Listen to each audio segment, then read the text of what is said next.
Good afternoon, everyone. Again,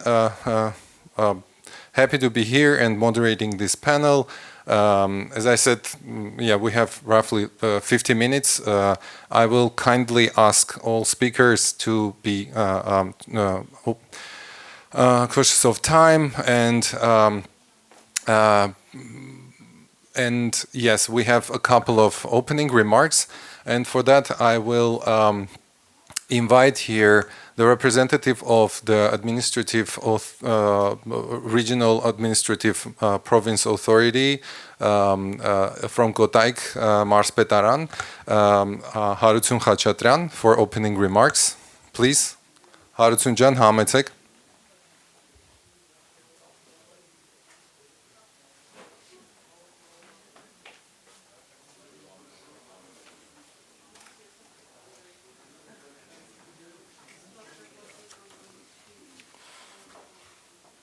Շարունակելով մեր գործընկերոջ խոսքը, ցանկանում եմ նախ ողջունել մասնակիցներին Կոտայքի մարզպետարանի անունից եւ մեր երախտագիտությունը հայտնել You for Green Resources ծրագրի շրջանակներում իրականացվող այս կարևոր նախաձեռնությանը մասնակցելու հնարավորության համար։ Որպես ընտրված փորձնական տարածաշրջաններից մեկը, Կոտայքը դիտարկվում է այս գործընթացը որպես կարևոր քայլ, կայուն տարածաշրջանային զարգացման ամրապնդման եւ արդյունաբերական թափոնների կառավարման առավել արդյունավետ մոտեցումների առաջխաղացման ուղղությամբ։ Կոտայքի մարզը բնութագրվում է իր ակտիվ արդյունաբերական եւ շինարարական գործունեությամբ, աճող ենթակառուցվածքային պահանջներով եւ բնապահպանական կայունության նկատմամբ աճող ուշադրությամբ այս համատեքստում արդյունաբերական թափոնների քարտեզագրումը կարող է համայնքներին եւ տարածաշրջանային շահագրգիռ կողմերին տրամադրել արժեքավոր պատկերացումներ պլանավորման գործընթացների բարելավման, ռեսուրսների շրջանաձև օգտագործման, հնարավորությունների բացահայտման եւ առավել արդյունավետ ու բնապահպանական տեսանկյունից պատասխանատու թափոնների կառավարման գործելակերպի խթանման համար։ Նախաձեռնությունը նախ ստեղծում է կարևոր հարթակ տեղական ինքնակառավարման մարմինների, արդյունաբերության ներկայացուցիչների, ազգային կառույցների եւ միջազգային գործընկերների միջև համագործակցության եւ գիտելիքների փոխանակման համար։ Մենք ուրախ ենք մասնակցելու այս համագործակցային գործընթացին եւ ակնկալում ենք շարունակական ներգրավվածություն ու գործնական արդյունքներ, որոնք կաջակցեն ինչպես տարածաշրջանային զարգացման առաջնահերթություններին, այնպես էլ Հայաստանի ավելի լայն կանաչ օրակարգին։ Շնորհակալություն։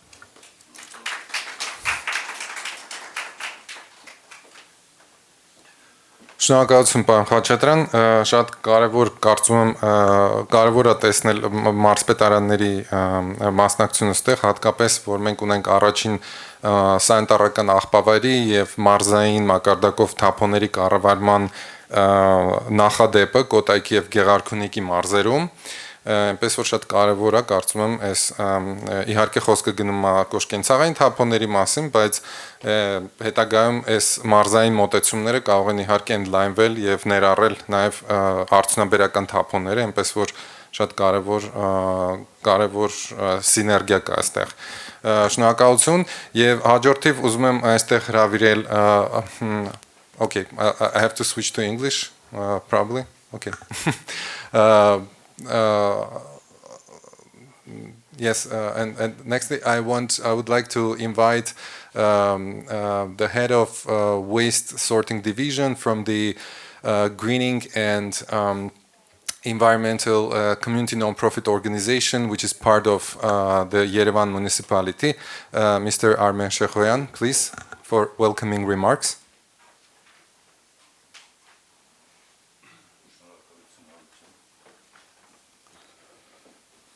Շնորհակալություն, թույլ տվեք ընթերցել Երևանի քաղաքապետարանի, մասնավորապես Երևանի կանաչապատում եւ շրջակա միջավայրի պահպանություն ՀՕԱԿ-ի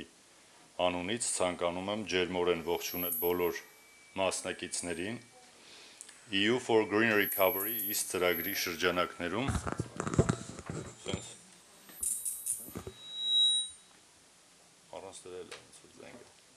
EU for Green Recovery is ծրագրի շրջանակներում իրականացվող արդյունաբերական թափոնների քարտեզագրմանը նվիրված այս նիստում։ Որպես Հայաստանի քաղաքային եւ արդյունաբերական կենտրոն Երևանը գիտակցում է կայուն ռեսուրսների կառավարման համակարգերի, ամրապնդման եւ շրջանաձև տնտեսության գործնական լուծումների առաջմղման աճող կարևորությունը, որոնք կարող են արձագանքել ինչպես բնապահպանական, այնպես էլ տնտեսական մարտահրավերներին։ Համայնքների համար նման նախաձեռնությունները կարևոր հնարավորություն են տալիս բարելավելու արդյունաբերական թափոնների հոսքերի վերաբերյալ պատկերացումները, ամրապնդելու փաստահեն պլանավորումն ու որոշումների կայացումը, ինչպես նաև բացահայտելու ենթակառուցվածքային խնդիրները, կարողությունների բացերը եւ ձևավորում են առավել ամուր հիմք երկարաժամկետ բնապահպանական պլանավորման եւ ներդրումային առաջնահերթությունների սահմանման համար։ Բացի այդ, արդյունաբերական թափոնների հոսքերի քարտեզագրումն ու գնահատումը կարող են նպաստել միջգերատեսչական համագործակցության բարելավմանը, մասնավոր հատվածի ավելի ակտիվ ներգրավմանը եւ տեղական մակարդակում առավել ռեսուրսաարդյունավետ ու կայուն արդյունաբերական գործելակերպի խթանմանը։ Նման գործընթացներին առավելապես կարևոր նշանակություն ունեն այն քաղաքների համար, որոնք ձգտում են հավասարակշռել տնտեսական զարգացումը բնապահպանական կայունության եւ կյանքի որակի նկատառումների հետ։ Մենք բարձր ենք գնահատում այս նախաձեռնության համագործակցային բնույթը եւ համայնքների, ազգային կառույցների, միջազգային կազմակերպությունների ու տեխնիկական գործընկերների միջև ձևավորված համագործակցությունը։ Երևանը պատրաստակամորեն մասնակցում է այս գործընթացին որպես ընտրված փորձնական տարածաշրջաններից մեկը եւ մենք ակնկալում ենք կառուցողական քննարկումներ ու շարունակական համագործակցություն ծրագրի հաջորդ փուլերի ընթացքում։ Շնորհակալություն։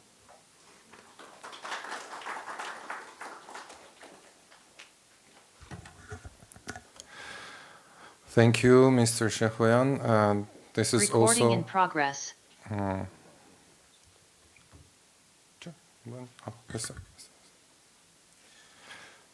Yes, just following up a couple of points that Mr. Shehoyan raised, and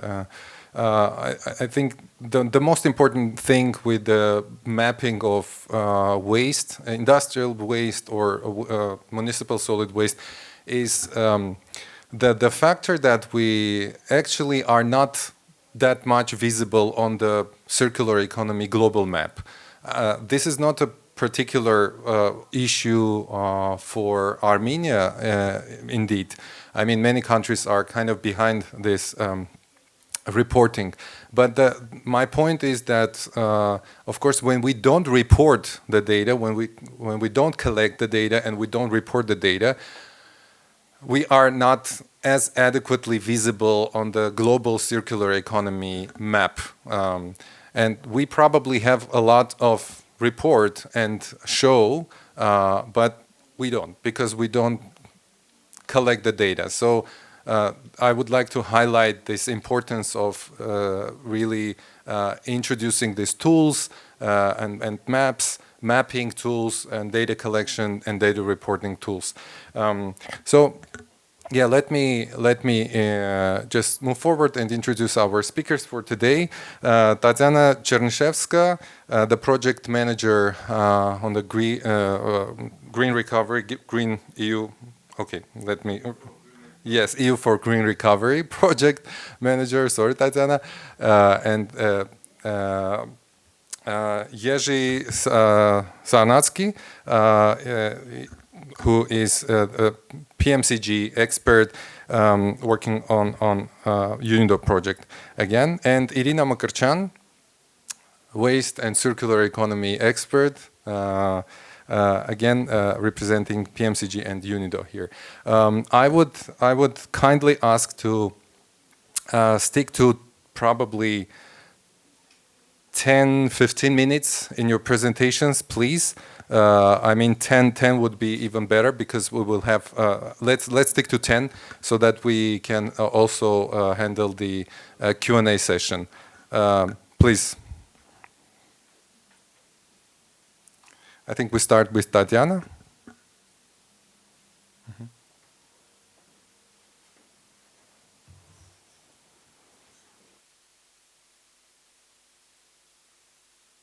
Hello, colleagues, do you hear me? Yes, we can hear you. And we can see your presentation. So please. Thank you very much. Thank you. And welcome to this session of circular economy and industrial waste mapping under the EU-funded EU for Green Recovery East project. I'm a project manager leading the work on circular economy here, and I'm very glad that we have an opportunity to have the discussion on industrial waste maps continued with distinguished public of the Green Agenda Forum in collaboration with the American University of Armenia. And my presentation will briefly start with introduction of UNIDO. We are an industrial development organization where we are looking at inclusive and sustainable industrial development operating under the framework of industrial development goals. And it's very important for us to have industry innovation in infrastructure to be in place for that particular purpose of development. Although, of course, we are working with other development agenda frameworks. The reason why UNIDO is dealing with circular economy is because of the many reasons and agenda of enterprises associated with global developments, in particular related to availability of resources from which businesses and industries are actually developing and implementing their activities. So now we are facing this triple planetary crisis where the biodiversity issues are very much questioned, the climate change is there, and of course the pollution. So industry can be that friend that can have the sustainable use of resources put into this framework and agenda to avoid or rather prevent some crisis developments. The EU for Green Recovery program, funded by the European Union, I have an honor to represent here, is a multi-country, multi-partner program implemented in 5 components,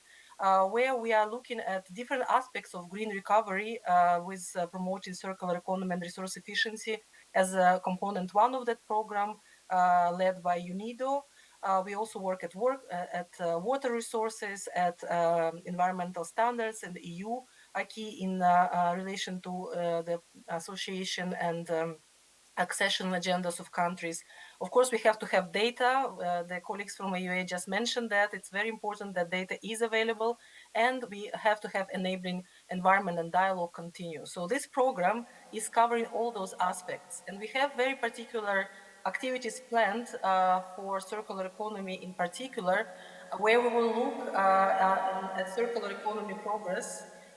through different priority directions. For example, we are looking at value chains to be prioritized for application of circularity. We are looking at decision-making tools which would help different actors to have introduced circular economy practices, and we are going to demonstrate how that can be that concept can be applied through different means. The idea is to use our connections and engagement of stakeholders as much as possible and create business to business as well as business to government and overall stakeholder links, which could allow the progress to circularity to be more speedy and comprehensive. Of course, we have to work with knowledge and knowledge management. Of course, circular economy is not a new concept since 2015 at least. There was a lot of things done in this regard, but we will continue building the comprehensive knowledge and embedding it into the national agenda as well as among different actors. And of course, we will have familiarization of EU-driven aspects of circularity associated with Green Deal and Chapter 27 in particular, looking at that agenda. So the activities under the EU for Green Recovery East program would have 3 outputs, looking at priority value chains and knowledge and policy dialogue. And here we have government very heavily engaged and leading that process on behalf of Ministry of Economy and Ministry of Environment. And we are very grateful for those two ministries and other governmental and non-governmental stakeholders to be with us in this travel. Of course, we are not starting from the scratch. We are already as UNIDO and as the EU-funded projects associated with regional contexts like EU for Environment, operational in the country, looking at resource use and efficiency. Here you see the results of resource efficient and cleaner production program, which we implemented under EU for Environment, the predecessor of EU for Green Recovery East. And you can see that there are experts trained and awareness was built further with different national stakeholders. We worked in different parts of the country, as you see on the map, and we have some real numbers or real savings and reductions in pollution to bring to the table. So we have already that precondition. We started work and we will continue using what we have produced during that program in terms of publications and awareness raising materials. You can have the slides later to have the QR codes used. What I wanted to promote and discuss here is actually that we at UNIDO consider that circular economy as an industrial economy, and we are targeting transformation to have products and part of those used as long as possible, and we have several enabling conditions or rather predecessors of that process to have the products designed to actually last. We also have to have the value of products maintained through different means, and we have to minimize waste and pollution, of course respecting the environment, but also do it with economic sense in mind. This is where the industrial economy comes into the picture. Of course, we cannot do it without different enablers, being that innovation, digital tools, stewardship, partnerships, and all of you, thanks for coming. It's exactly what we wanted to kickstart here, that dialogue between business, government, and consumers. So the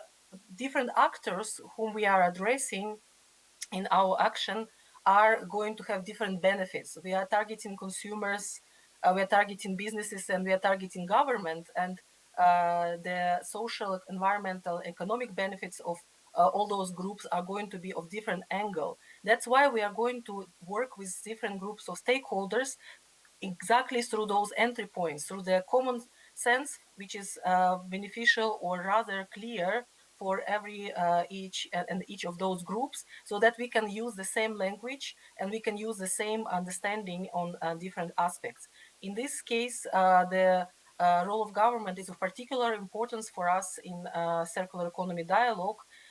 because it enables consumers to buy more circular products, and it moves businesses to increasingly circular design and practices which allow that. So another aspect which we are going to tackle upon is, of course, the issue of behavior, the human behavior. All of us, yes, we are stakeholders, we are individuals, but we also have some preconditions which would allow circularity to happen or not to happen. And those are also going to be studied very carefully. So not only awareness, not only demonstrations, but also understanding on what are the barriers preventing us to actually becoming more circular through different means and research studies which we are going to deploy in this process. Another important instrument we are going to use is technology foresight. We already applied that method for circular economy in Ukraine. That's why this graphic where we are showing that we are going to look through technology foresight into the short, mid, and long-term perspective is grasping the idea of looking at what is driving our decisions on circularity today, what will be our nearest future in terms of going into that direction, and what is the horizon which we are looking at when we are speaking about the long term, over 10 years of planning ahead. And in this regard, of course, the already existing action plan on circular economy approved by the Prime Minister is very, very important for the transformation in Armenia. And we at UNIDO are planning to further enhance that planning and actually implementation capacity by deploying this technology foresight methodology. The use of that methodology will allow policy formulation, support for innovation, and looking at regional cooperation thanks to the regional nature of our collaboration on the EU for Green Recovery East program, where we work with Eastern partner countries. So anybody who would like to join our expert community and further contribute to our activities are very welcome to scan the QR code and join us. Thanks a lot for your attention. It was a very brief presentation, and if there are any questions, I will be very happy to answer. Thank you.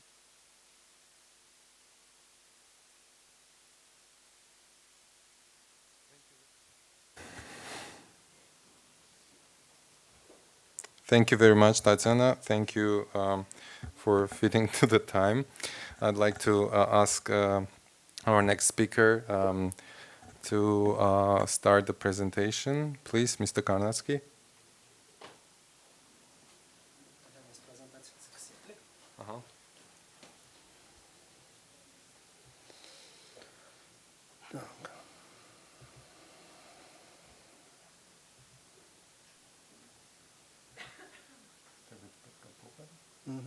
Չէ, բան չկա փոխելու Սիրաններ։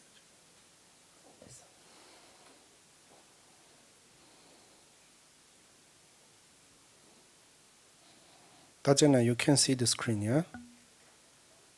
Yes, it's still not in Great, the great. open mode. Yeah, I know. Yes? Yes. Good. Please.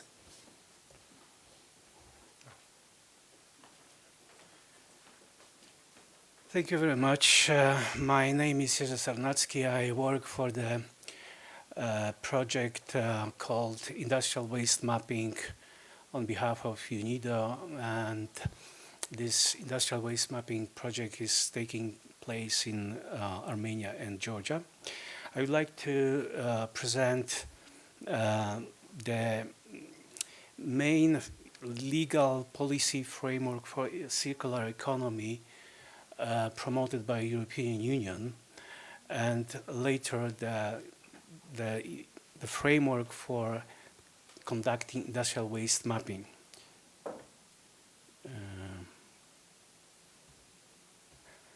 How can I? With arrows, probably. Arrow, yes. Which one? And maybe just by clicking on the screen. Oh. Yeah, it worked. Okay. Yes. This one? With arrows. Okay. I'd like to be brief because of the short time. The EU has developed a really big framework of the policies and legislation which relates to the circular economy. The formal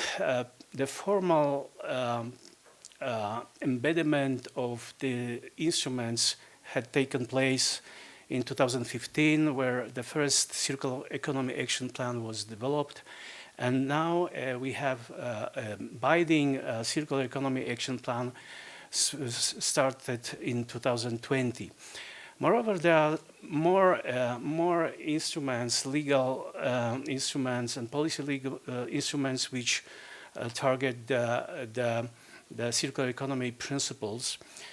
like revised EU landfill, which actually sets restrictions on landfilling of all waste that is suitable for recycling and other material of energy recovery from 2013. The main pillars of circular economy policies are provided by the mentioned Circular Economy Action Plan, and it provides a number of different initiatives which actually target not only the waste management in itself, but also the behavior of customers, the accompanying measures which target also the behavior of consumers to keep the products as long as possible and not throw them away. There are also other legal and policy instruments like a right to repair and green claims, preventing from the greenwashing, and also the reporting and certification system. There are a lot of initiatives at the level of the policies of the EU which actually make the circular economy more complex and more international by concluding the Global Circular Economy Alliance, for instance. Also, the monitoring of the progress of the circular economy initiative is one of the crucial measures. As it was mentioned today, that without reporting, without monitoring, we don't know what's actually taking place, and we cannot improve the system. So apart from the new Circular Economy Action Plan, there are also initiatives to promote the circular economy at the international level and also fund circular economy. By the already existing funds of the European Union, including European Regional Development Fund and LIFE program. And the strategies and plans are deriving from the general European Green Deal, which has a number of objectives, and three of them, emission reduction, sustainability, economy, investment in clean technologies, are relevant for circular economy concept. And there are a number of instruments which actually help to make the economy more circular. And one of them, especially those related to the waste management, is extended producer responsibility, but also mentioned green public procurement,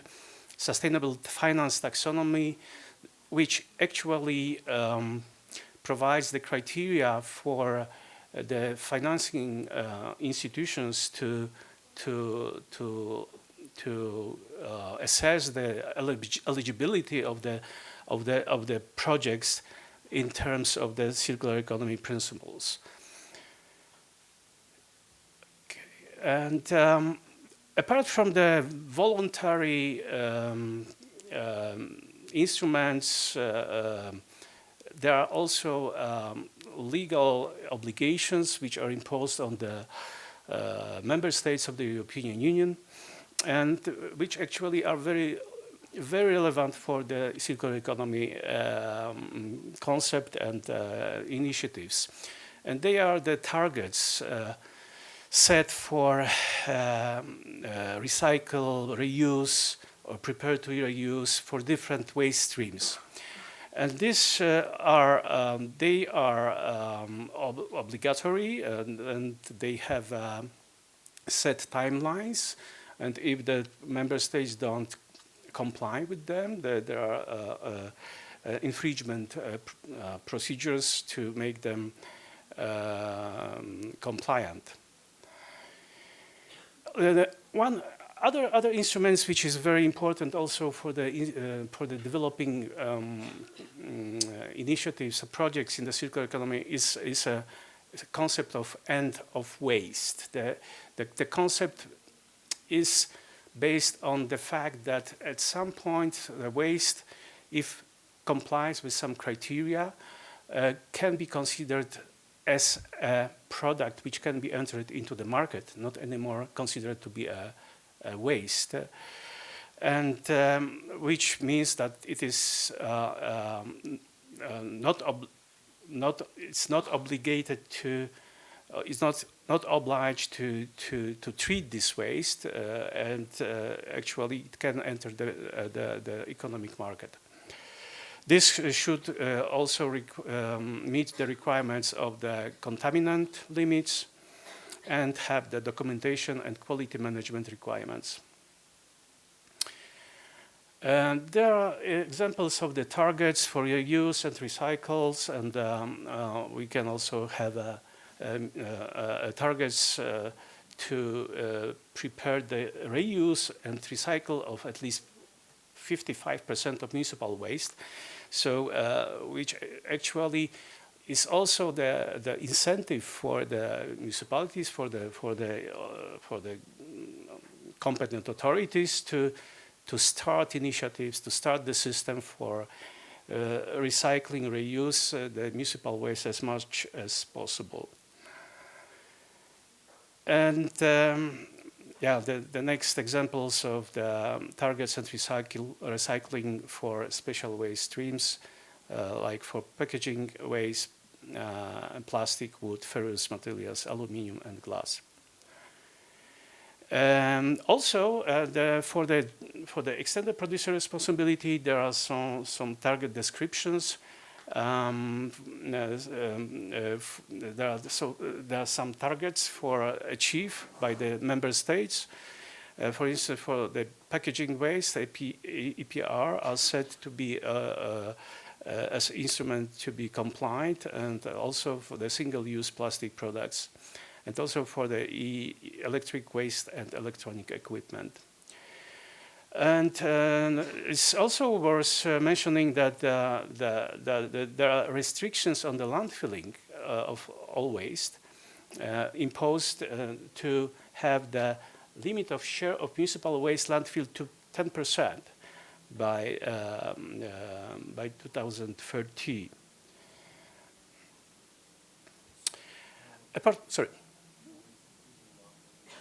Concluding. Okay. So I go. Well, just perhaps about the organizational arrangements for the circular economy. The circular economy is a horizontal aspect which involves usually different sectors and also respective ministries. This slide provides the illustration how it is arranged in member states. In Poland, for instance, there is a Ministry of Economy and Technology and Ministry of Climate which are engaged in this circular economy activities. There are working groups established. The same systems are in Belgium and Netherlands and Finland. The same system, which means that there are platforms, there are arrangements which actually group the different ministries and different agencies. Very important thing. I'm going to conclude. Monitoring is important, and the ministry, the EU has developed the specific monitoring indicators for circular economy activities,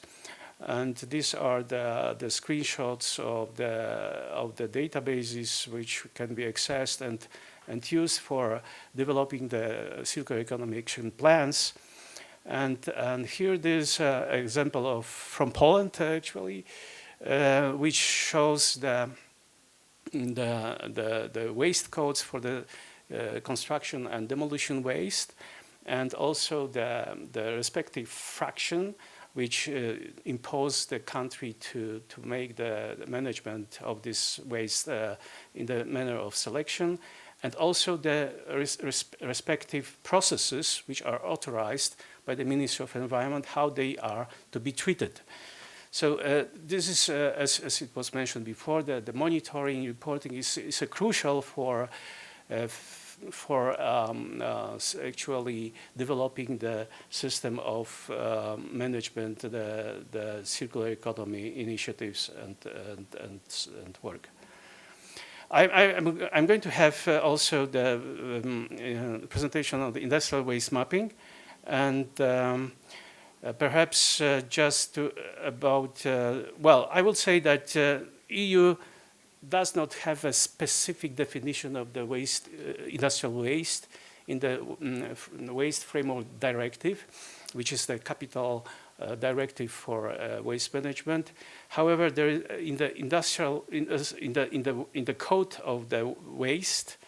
there are some categories of industrial waste categorized, and this consists of hazardous waste, non-hazardous waste, organic waste, electronic metal waste, and industrial water. And there are also codes which more specifically provide the different types of the hazardous waste. And but actually, in the concepts, the definitions of the industrial waste, municipal waste, commercial waste, they are quite overlapping. Sometimes it depends on where actually they are generated. So, for instance, if we have agricultural waste,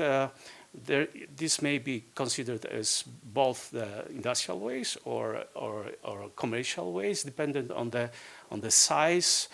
of the bio waste, for instance, generated, and the same for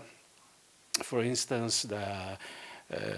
automotive industry waste, which actually, if it is generated at the level of the factory, this is industrial waste. But if it is, well, discarded by the consumers, by the shops, by the dealers, it is then a commercial waste. Okay, and industrial waste mapping, it was already mentioned also by Tatiana, this concept of actually looking at how the waste is generated, how it is treated, and so the general concept of the industrial waste mapping is to map the life, the cycle of the waste management, then analysis, and actually arriving at the new circular business economy opportunities. And these opportunities can be described, can be developed in the, I would say, classical way of providing the project fiche, the project concept for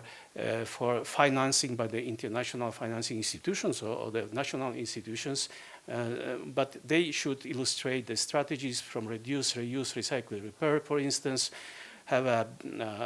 actually identified benefits, both economic and environmental.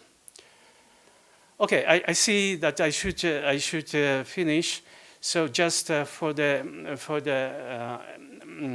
your information, there are a number of databases which you can find the case studies of the circular economy in the EU countries, which are very useful for your work, for developing the concept of circular economy projects in your country. Thank you.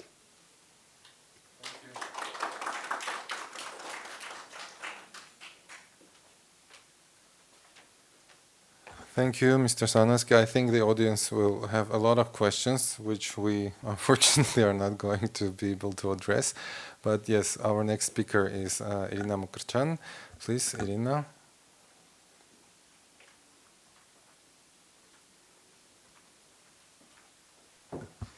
I will try to give you a couple of minutes for questions.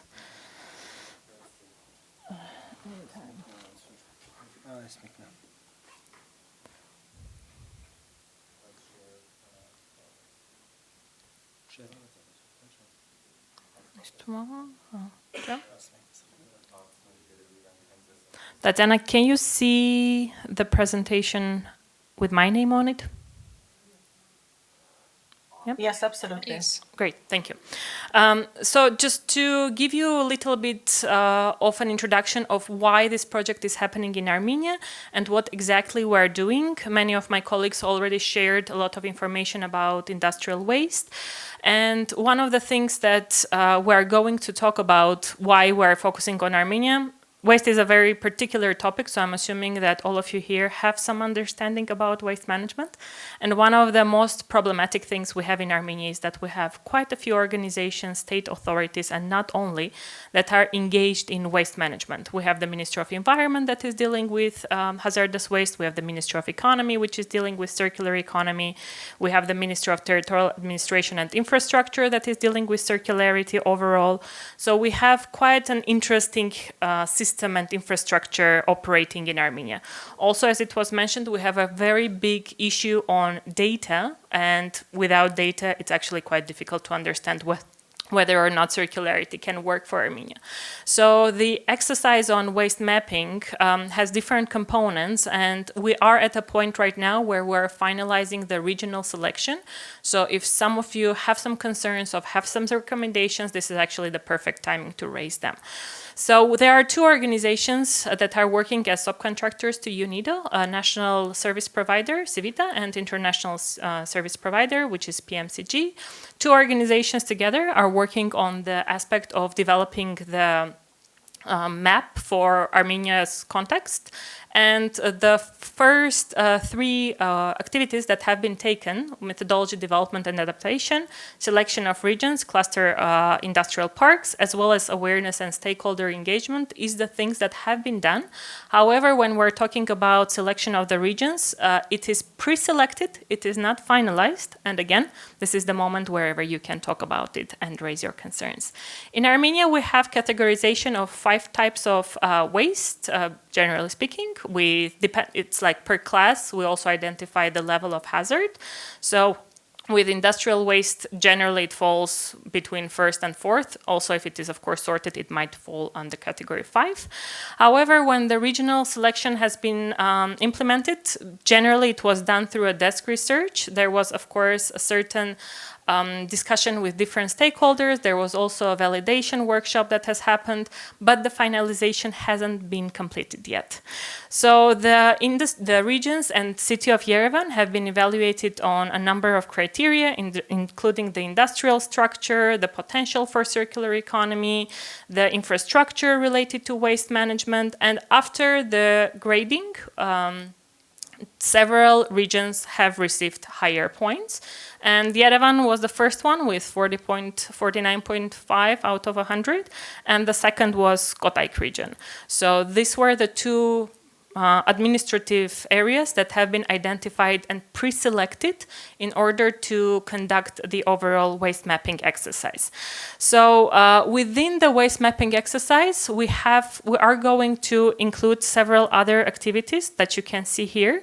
And while we're here, I just want to open the floor for the questions and ask you to raise any concerns and any comments that you might have with the selection of Yerevan and Kotayk. And I'm going to sum up here so that you have time to ask questions. Thank you.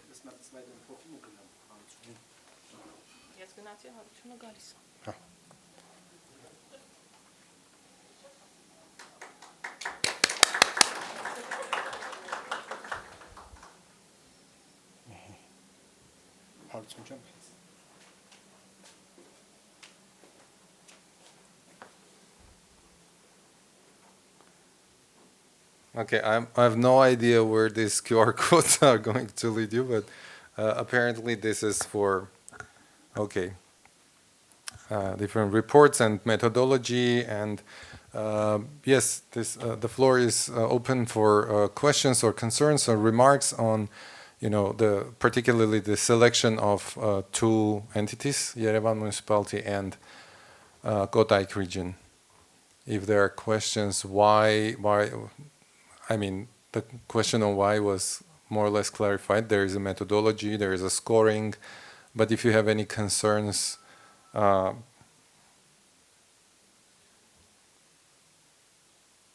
no questions. No. All right, I have a question actually. So, yes? Yes, Molly. Additional regions in the future. Yeah, that was part of my question. Why 2? Actually, was this limited to 2 kind of entities? And yes. For now, yes, is the two. I mean, once the exercise is in place and we understand that this is something that should be continued, perhaps the donor organization can consider expanding it further. But for now, at this point, priority-wise speaking, yes, two would be the target. The fact that two regions were selected also relates to the pilot character of this project, and there are measures, there are activities which are going to raise the awareness of the system, of the methodologies, and we hope to be effective in this activity to make the relevant authorities and ministries interested to actually enlarge these methodologies for other regions. I believe you have translation equipment, right? Ես հայերեն խոսեմ նախ ողջունում եմ բոլորիդ, ուրախ եմ ողջունել UNIDO-ի անունից եւ շնորհակալություն որ ժամանակ եք գտա այսօր այստեղ գալու։ Այդ հարցի հետ կապված գործընկերը նշեց արդեն որ այս փուլում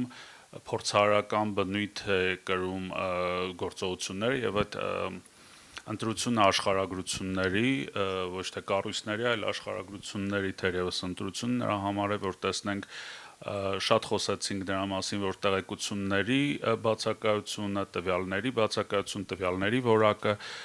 թափոնների հետ կապված մեծ խնդիր է, որը թույլ չի տալիս եւ քաղաքականության հետ կապված եւ լուծումների հետ կապված փաստահեն որոշումներ կայացնել եւ գործընթացներ ունենալ։ Ուստի այս երկու աշխարհագրություններում մենք ծրագրի արդյունքում կտեսնենք թե որոնք են այն մեթոդները, որոնք են այն գործիքակազմը, որ թույլ է տալիս անել գործընթացների ինչի մասին որ խոսում ենք, եւ որոնք որ տալիս են դրական արդյունքներ, որը որ հնարավոր կլինի հետո տարածել արդեն ամբողջ երկրի աշխարհագրության վրա, կամ տվյալ արժեշղթաների եւ ընտրված ոլորտների վրա, հա, որոնք որ բանը լինեն։ Քանի որ աշխարհագրություններից զատ նաև հաջորդիվ ընտրվելու են կոնկրետ ոլորտներ եւ կոնկրետ արժեշղթաներ, որտեղ որ արվելու են այս գործողությունները մեծ հաշվով, իսկ աղբի հետ կապված թափոնների քարտեզագրման հետ կապված մենք այս փուլում շատ կարևոր է ճշգրիտ տեղեկություններ հավաքելը, որը որ մեզ թույլ կտա հասկանալ թե որտեղ ինչ տնտեսական ներուժ կա, որտեղ բացի կանաչ անցման հետ կապված շեշտադրումներ, որ մենք բնականաբար անում ենք, շատ կարևոր է նաև տեսնել այդ թափոնների վերամշակման տնտեսական ներուժը բոլոր տնտեսական բաղադրիչներով, հա, սկսած չեմ աշխատատեղեր, նոր տիպի եկամուտներ եւ այլն եւ այլն։ Շատ շնորհակալություն։ Եթե չկան այլ արձագանքներ, if there are no other remarks, comments, responses, I would like to just mention one important thing in the overall financial or economic assessment. Because the recycling cost efficiency or economic viability was mentioned, I would say we need to really include and integrate externalities, external costs into the whole calculation. So we don't have to stick to the current, value chain conditions, but really start thinking of the real costs of landfilling those industrial wastes, because there are huge external costs that this society is having for many, many years that we need to calculate and include into the economic assessment. This is where we will see exactly the real picture of, the value chain. Yeah. And yes, I will need to conclude this session if there are some remarks, and I'll need to jump to the next session. Ներողություն, նախ շնորհակալություն պարոն Ապության զրույցը վարելու եւ ձեր գործունեության համար, եւ ուզում եմ շնորհակալություն հայտնել եւս մեկ անգամ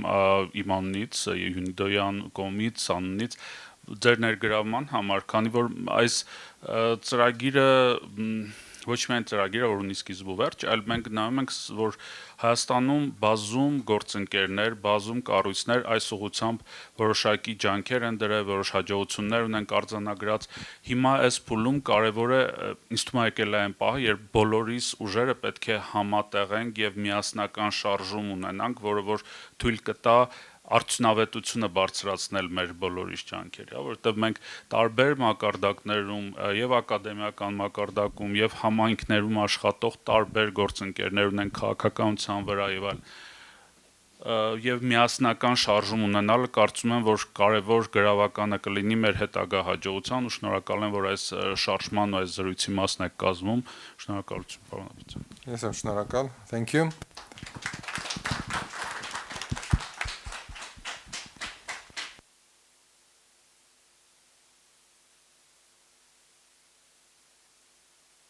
And those who are interested in waste-related issues, the next session is on waste management at 5:05 right now in Manukyan Hall. Հաջորդ մեր սեսիաներից մեկը թափոնների կառավարման մասին է ժամը 5-ին Մանուկյան սրահում։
Hi, everyone.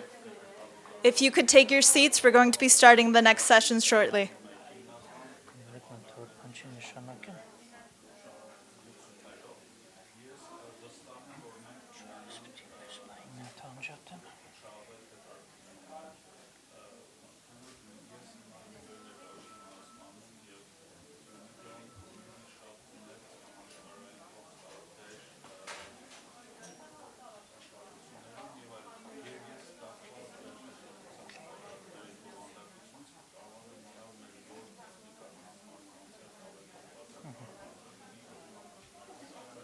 Եթե սա պետք է փակել, այստեղից ենք փակում more hide floating meeting controls։ Շատ լավ։ Ես էլ հիմա կկարողանան հենց։ Okay, cool.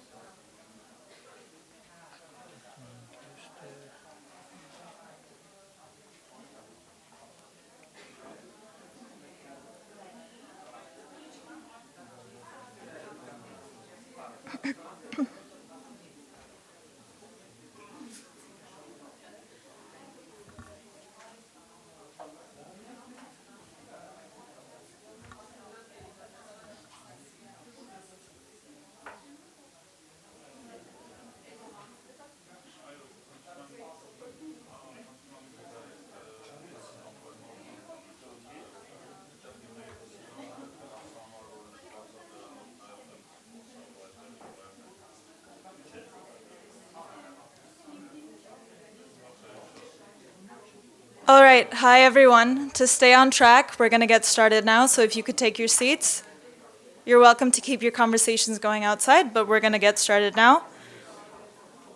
So hello and welcome everyone to the second parallel session. Just a reminder that we have waste management going on in Manukyan Hall right now. We have chemicals management going on in the faculty lounge, and we have environmental data and digitalization happening here. So now I would like to introduce you to your moderator, Baron Mr. Aram Gevorkian, a data analyst expert from EU Green Recovery East. So the floor is yours. Thank you.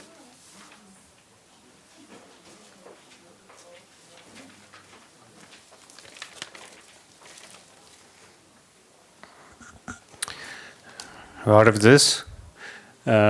շնորհակալություն մասնակցության համար այս զուգահեռնիստին, նիստը նվիրված է շրջանկամիջավայրի տվյալներին եւ թվայնացման հարցերին, եւ որպես բանախոսներ ես կցանկանամ հրավիրել Վահագն Տոնոյանին եւ Եմեն հատուկ հանուն կանաչ վերականգնման ծրագրի հայաստանյան ներկայացուցիչ, խնդրեմ Տիկին Նելի Բաղդասարյանին, վիճակագրության պետական խորհրդի անդամ, ներկայացնում է վիճակագրական կոմիտեն Հայաստանի, Աննա Զատիկյանին, շրջակա միջավայրի նախարարության հիդրոթերապևտաբանության եւ մոնիտորինգի կենտրոնի տեղեկատվության վերլուծության ծառայության ղեկավար, Ես Աթնիկ Մնացականյանին, Ամերիկյան համալսարանի ճարտարագիտական գիտությունների ծրագրի ղեկավար։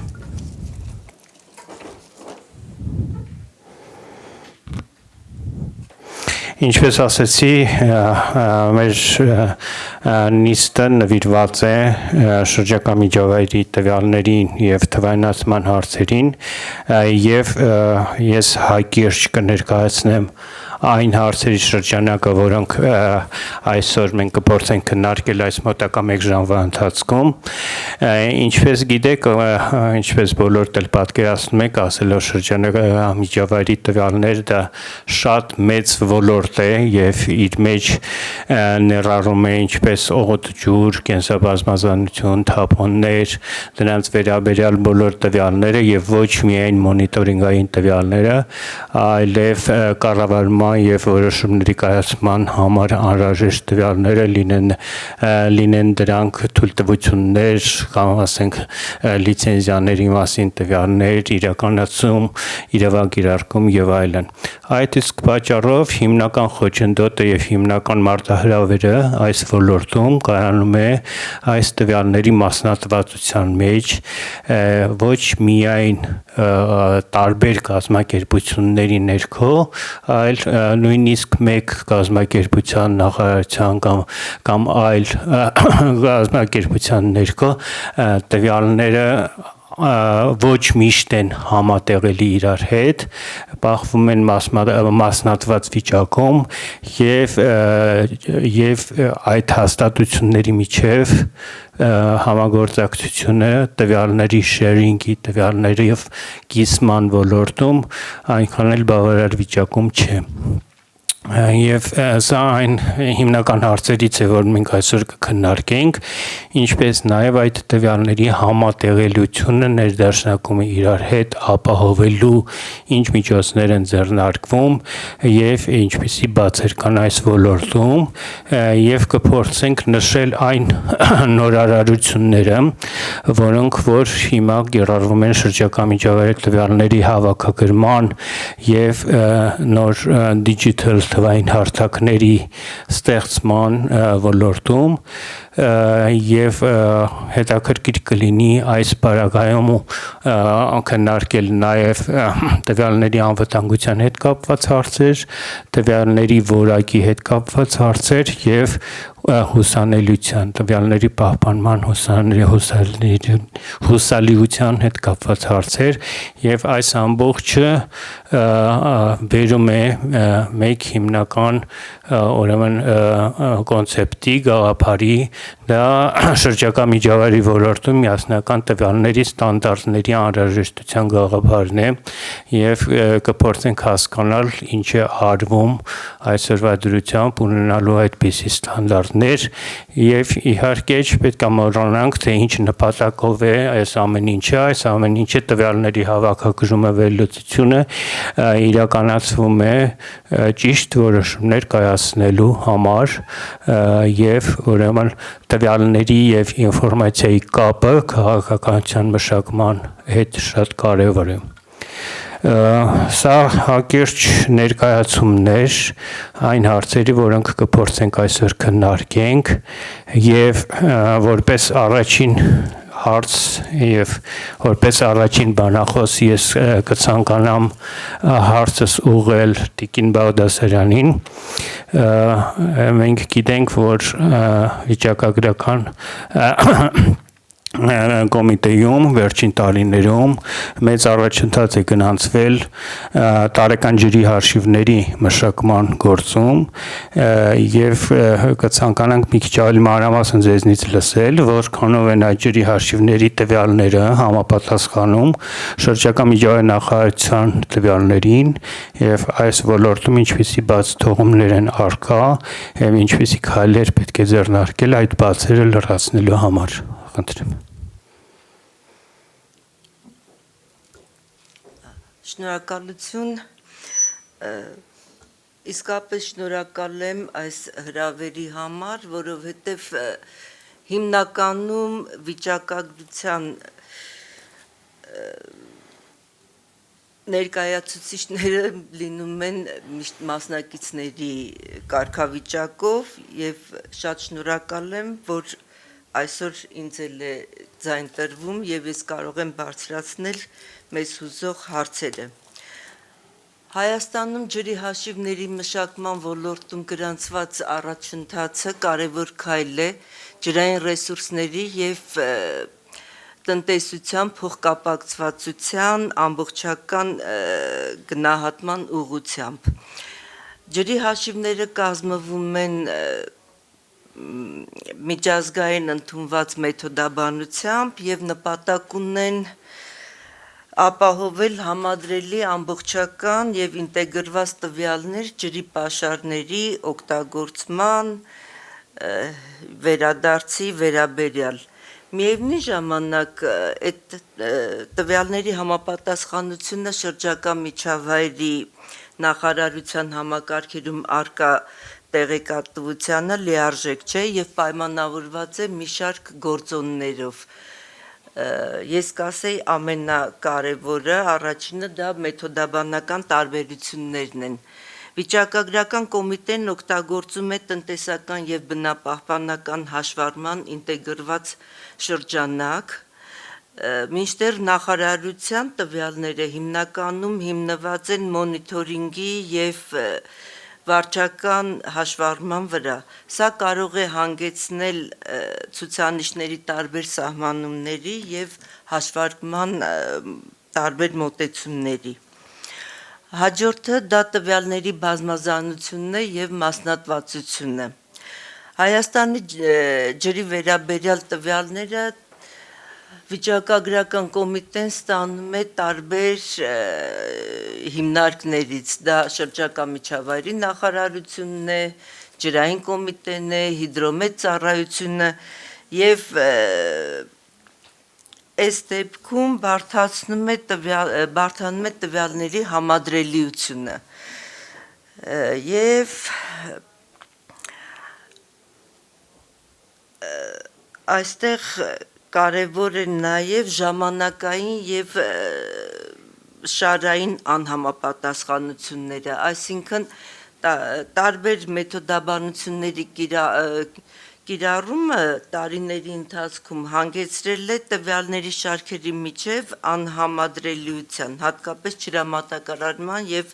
ոռոգման ոլորտներում։ Եվ կան նաև տվյալների բացեր։ Այստեղ ես որպեսզի երկար ժամանակ չկորցնենք, ես կոնկրետ օրինակ կբերեմ հենց կապված ջրի հաշիվների հետ։ Ջրի հաշիվները վիճակագրական կոմիտեն կազմել է եւ ունի 2015 թվականից, այսինքն ունենք 9 տարվա ժամանակային շարքեր եւ շատ ցավով եմ ասում, որ 2024 թվականի համար մենք չկարողացանք այդ ջրի հաշիվները կազմել, հուսով եմ 25-ի համար այդ հարցը կարգավորված կլինի, որովհետեւ շրջակա միջավայրի նախարարությունը մեզ տվյալները չտրամադրեց տնտեսական գործունեության տեսակներով, ջրօգտագործումը, ջրառը, ջրհեռացում եւ ցավոք մենք 24-ի համար չունեցանք, դա էլ մեր տվյալների բացերը։ Այսինքն շնորհակալություն իհարկե այդ մտահոգությունը հայտնելու համար, այսինքն կարող ենք մենք ասել, որ փաստորեն տարբեր գերատեսչությունների միջև տվյալների անհամադրելիությունը, անհամապատասխանությունները մնում են հիմնական խնդիր ձեր համար եւ այստեղից երկրորդ հարցը ինչ գործնական քայլեր կամ մեթոդաբանական ինչպիսի լուծումներ կամ ինստիտուցիոնալ կարող եք առաջարկել, որպեսզի լուծվի հենց ձեր կողմից բարձրացված այդ մտահոգությունը եւ որպեսզի ապահովվի տվյալների համ հուսալիությունը, համ համատեղելիությունը։ Շնորհակալություն։ Տեսեք, մենք անընդհատ ասում ենք, որ պետք է լինի շրջակա միջավայրի տեղեկատվական միասնական համակարգ։ Եվ հուսով եմ, որ մի օր դա շունչ կառնի, շոշափելի կլինի, արդեն ինչ որ բաներ կան արված, օրինակ ես ուզում եմ կոնկրետ օրինակների վրա բերել էկոպորտալը, որը շրջակա միջավայրի նախարարությունում է, երբ որ մտնեք էկոպորտալ, այնտեղ կտեսնեք, որ հղումները տրված է վիճակագրական կոմիտեի Armstad բանկին։ Այսինքն պետք է խոսել նույն մեթոդաբանությամբ, նույն լեզվով։ Այս դեպքում չեն կարող լինել տարբերություններ։ Եվ մենք աշխատում ենք միշտ հետադարձ կապ ունենալ մեր սպառողների, օգտագործողների հետ, նաև մեր կայքեջում ունենք հարցում, օնլայն դրված, որ սպառողները իրենց կարիքների մասին բարձրաձայնեն, եւ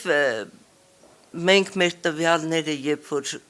կառուցում ենք, որոշում ենք ինչ տվյալներ պետք է հավաքենք ու հրապարակենք, դա ինքնանպատակ չի, մենք Դա անում ենք սպառողների պահանջարկի ուսումնասիրման հիման վրա եւ առաջնորդվում ենք մեր հնգամյա եւ տարեկան ծրագրերով։ Շնորհակալություն, որ նշեցիք էկոպորտալի օրինակը, այստեղ մի փոքր ուրեմն կոմենտ անեմ, դուք ասացիք, որ ցանկալի է ունենալ միասնական տեղեկատվական համակարգ, ես երևի ավելի շուտ այդ բառը կթարգմանեի shared բառով, shared information system, որովհետև հայերը շատ միշտ ուզում են ամեն ինչ իրանց գրպանում ունենալ մի ֆլեշկի վրա ամեն ինչ միասնական, բայց այսօրվա աշխարհը այդպես չի էլի։ Ճիշտ ունենալ shared information system եւ երևի մեր մենթալիտետից է, որ shared բառի թարգմանությունը մենք չունենք դեռևս։ Մի խոսքով միասնական ասելով կիսվող shared ինֆորմացիոն համակարգի ուրեմն գաղափարն է եւ այս առումով եկեք անցնենք եւ երկրորդ հարցը ես կուզեի տայի մեր երկրորդ բանախոսին Աննա Զատիկյանին, մանավանդ որ արդեն իսկ խոսվեց էկոպորտալի էկոպորտալի մասին եւ էկոպորտալի համար 1 շարժիչ ուժը հիդրոմետի համապատասխան ծառայությունն է, որը գլխավորում է Աննա եւ այստեղից ուրեմն հարցը մինչեւ այսօր էկոպորտալի ջրերի բաղադրիչն է իրականացվել եւ այն որպես կարևոր քայլ էր տվյալների հասանելիության ուղղությամբ խնդրում եմ ասենք որոնք էին այդ մշակման ընթացքում հիմնական մարտահրավերները եւ մասնավորապես տարբեր աղբյուրներից ստացված տվյալների ինտեգրման հարցում ինչպիսի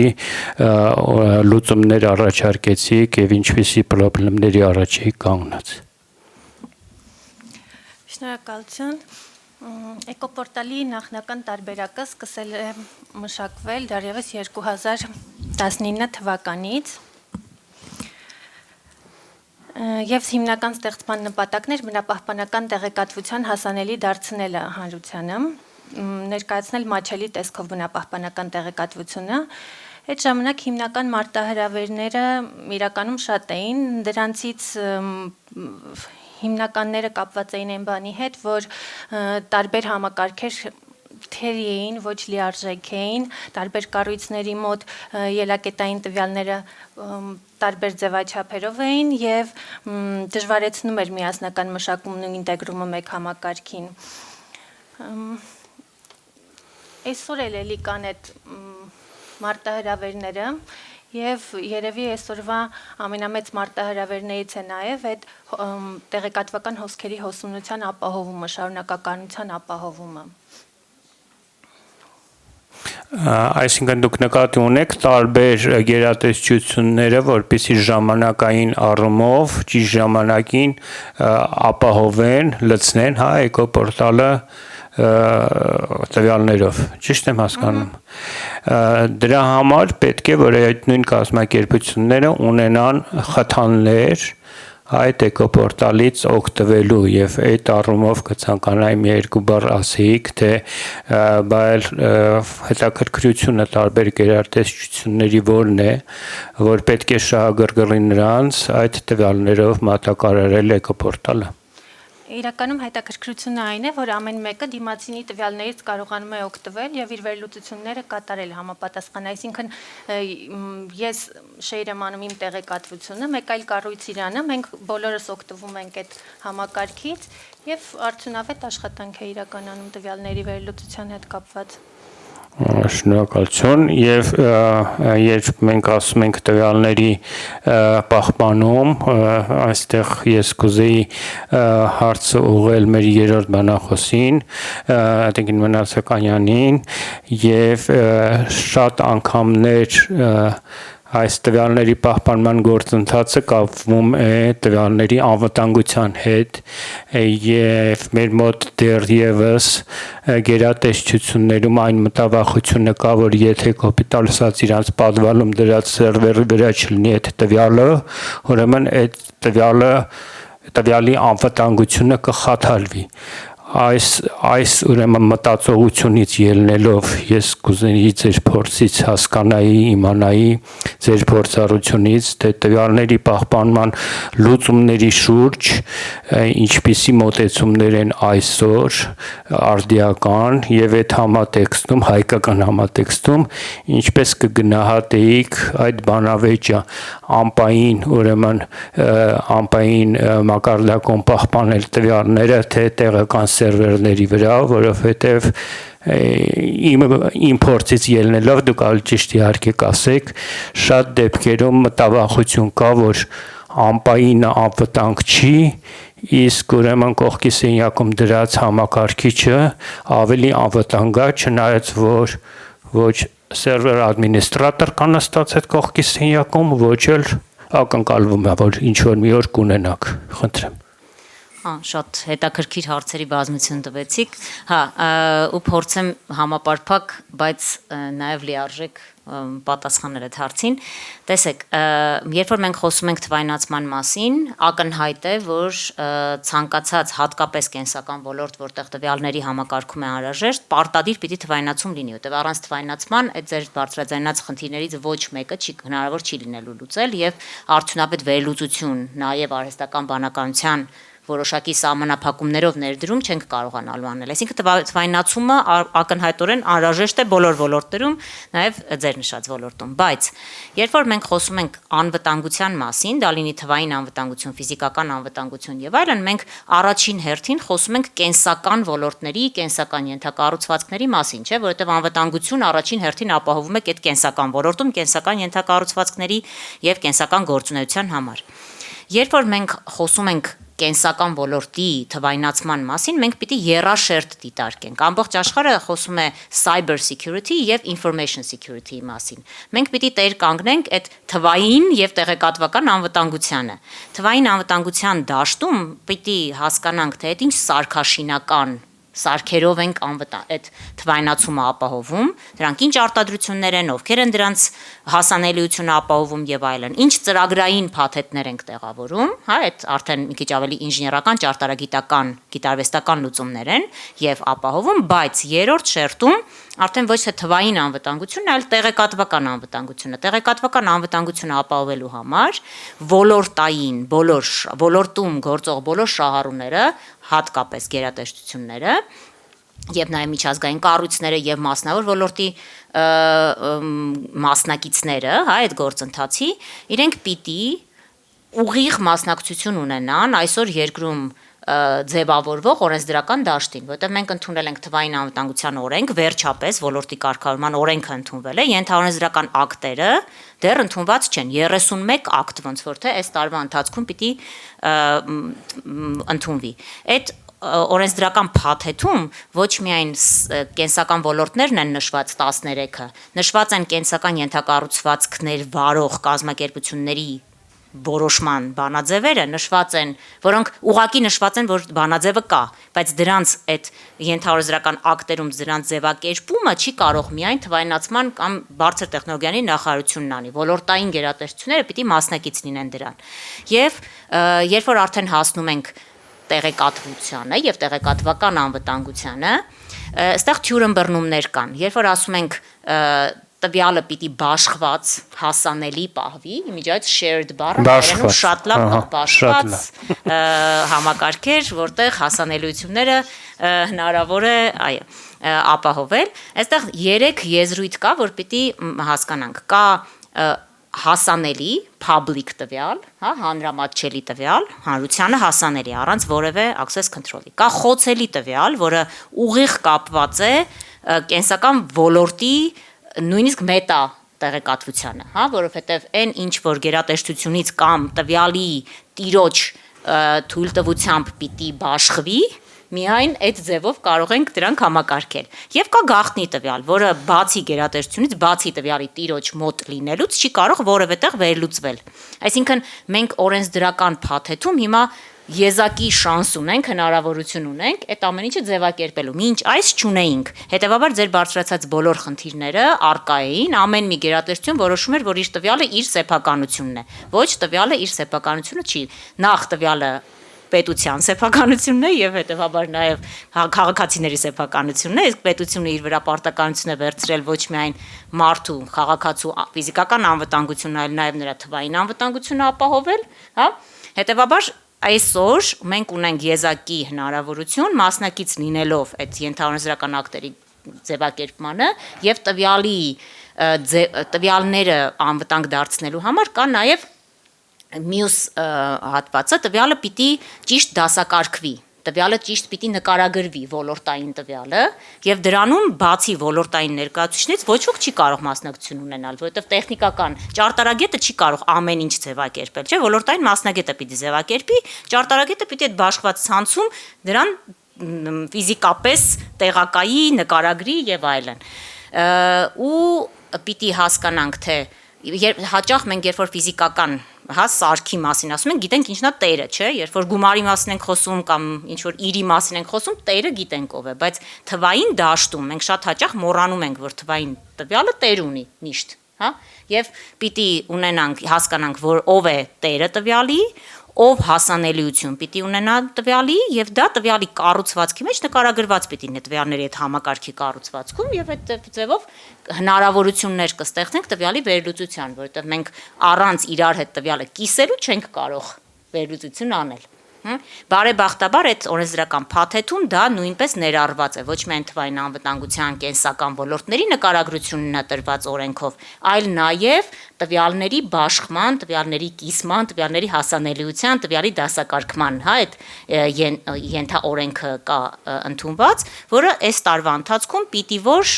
ամբողջական տեսքի բերվի։